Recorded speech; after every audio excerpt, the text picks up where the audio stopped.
Okay, in this video we'll talk about velocities a little bit, and this is going to be the first of many times that we're going to discuss velocities in AP Calculus.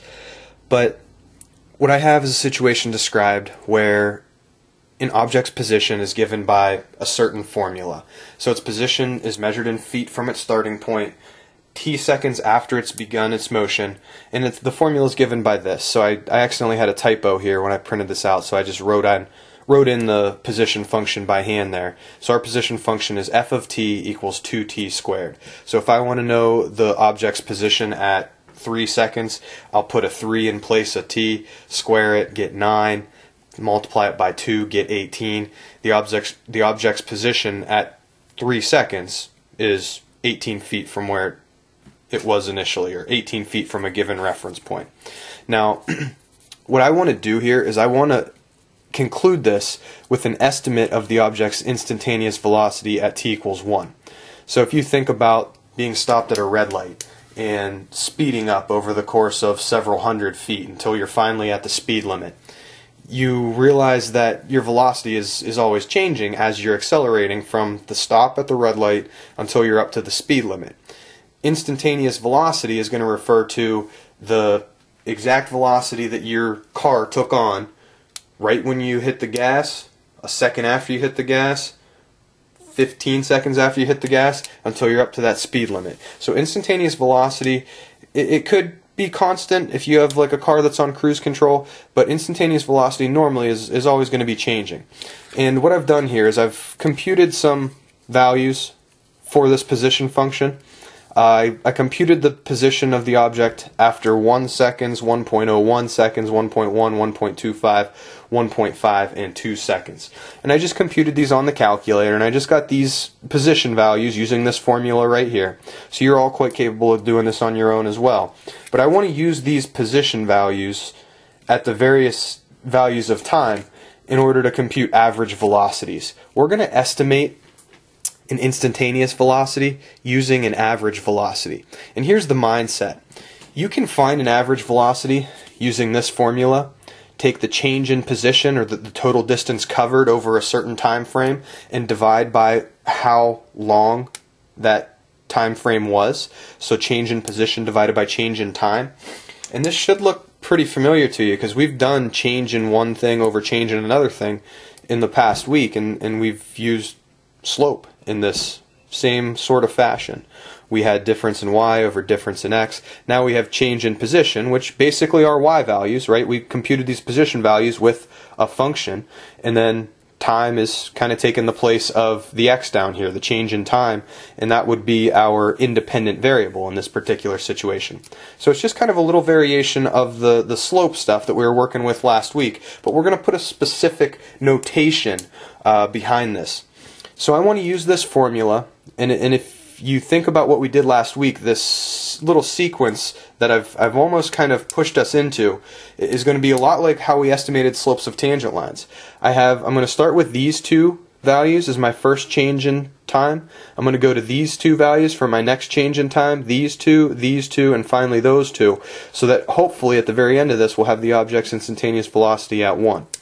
We'll get a decent estimate for that by finding the average velocity on this time frame, a better estimate by finding it on this time frame, better estimate, best estimate. When we're 1/100th of a second away from the time when we want this instantaneous velocity, finding the average velocity on this interval is going to be a very accurate approximation. So again, I could just jump straight to the calculation between these two data points, but I just want to kind of show you guys the sequence that we're going to see occur here. And if you find the average velocity on the interval 1 to 2, I just have the data points from up above. Here's my difference in t values, here would be my difference in position values, so the average velocity on that interval would be 6 feet per second. If you move the other t value closer to the one that we want the instantaneous velocity at, you'll see that we end up with an average velocity of 5 feet per second. If we move it even closer, and I guess I'm skipping one of the data points I showed you in the table there because I didn't quite have room to fit them all onto this page, but I skipped to the 1.1, you'll see that delta t is 0.1. Very tiny. Started as 1, went to a half, now it's down to 0.1. have the difference in position values in the numerator. See the average velocity on that interval is 4.2 feet per second.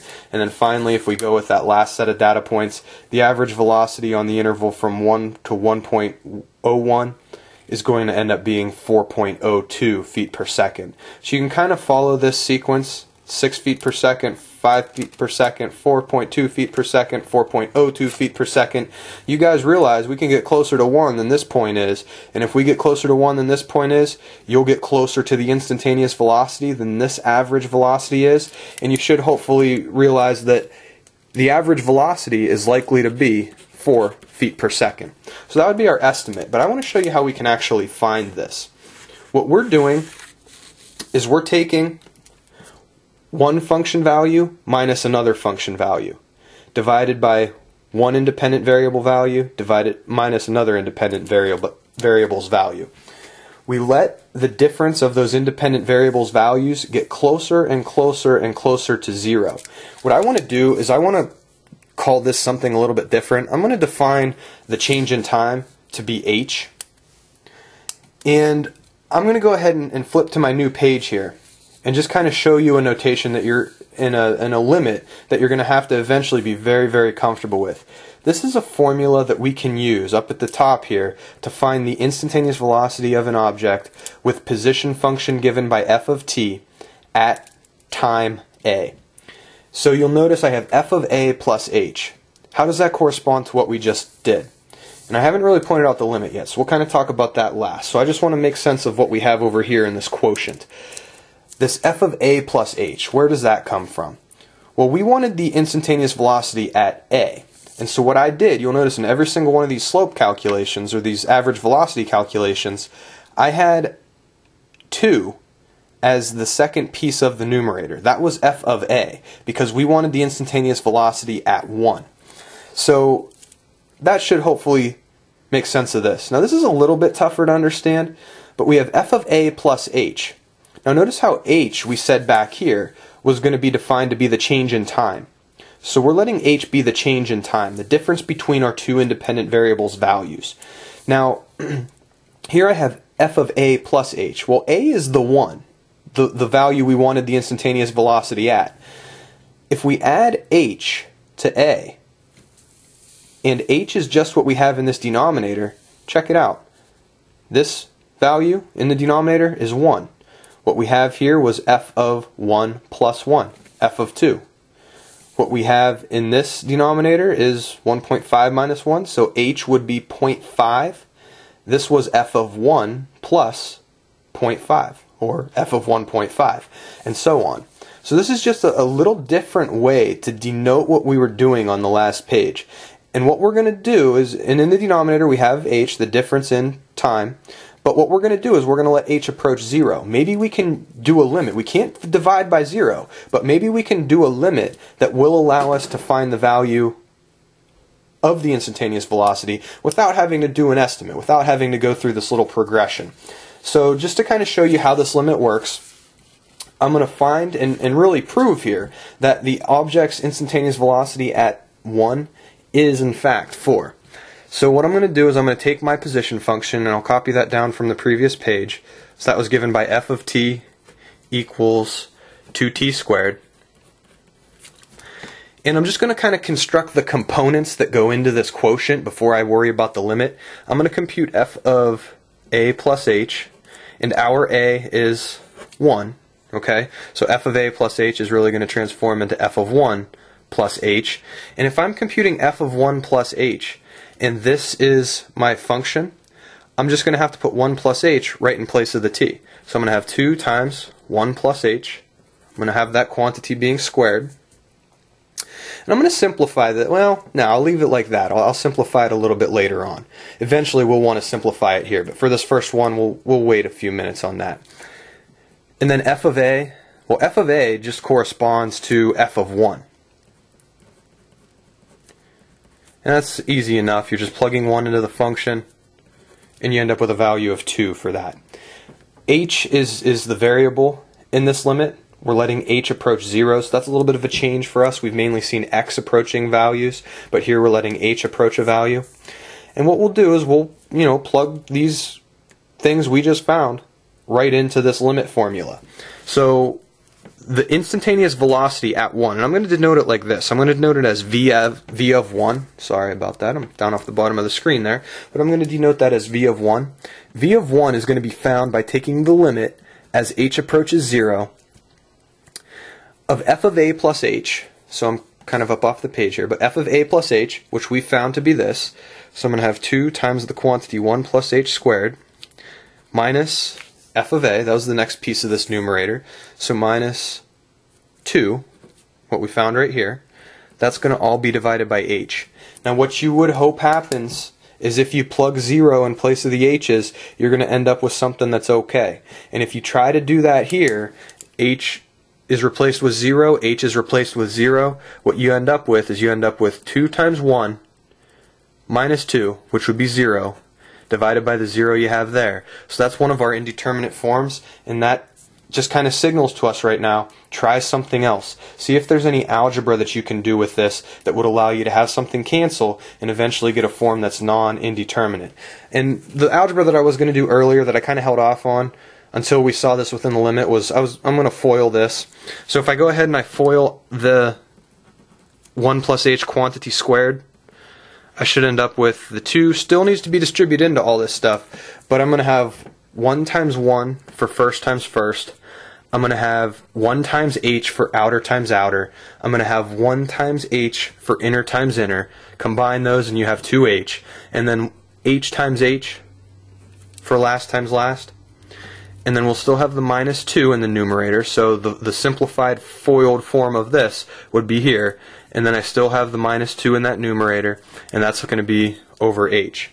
Now I haven't really had anything cancel yet, so I'm not going to try to plug 0 back in place of h. I'm going to do a little more algebra, and I see that if I distribute this 2 into this 1, I'm definitely going to have something that cancels with this minus 2. That's a good thing. We want stuff to cancel. We want stuff out of the way here so that we hopefully end up in a situation where we no longer have an indeterminate form. So I'm going to just copy down a new line, limit as h approaches 0. I'm going to distribute in. So 2 is going into this set of parentheses, and I'm going to end up with 2 plus 4h plus 2h squared minus 2 all over h. These 2's definitely cancel with each other. Now I can't cancel this h with this h because this numerator has 2 separate terms. This is dividing both pieces up there. But what I definitely can do to get a little bit more cancellation occur is I can factor the numerator. And this was a little bit of an issue in class today for some of us. But the way the numerator factors is it's not a reverse FOIL process. It's just a GCF. There's an h present in both of these. If you pull the h out of the 4h, you're just left with a 4. If you pull an h from 2h squared, you end up with just a 2h. This is all over h still. And you hopefully see if I put 0 in right now, I still am going to get a 0 here over a 0 there. But now that the numerator is factored, we can cancel those. And now if you put a 0 in place of the only h that remains, you get 4 plus 2 times 0, which would be 4. So that's how you can find an instantaneous velocity using this formula. You'll need this a little bit in Chapter 1. In Chapter 2, this is going to take on a whole new meaning to you. This is big time. Hope this helped. If you have any questions, let me know.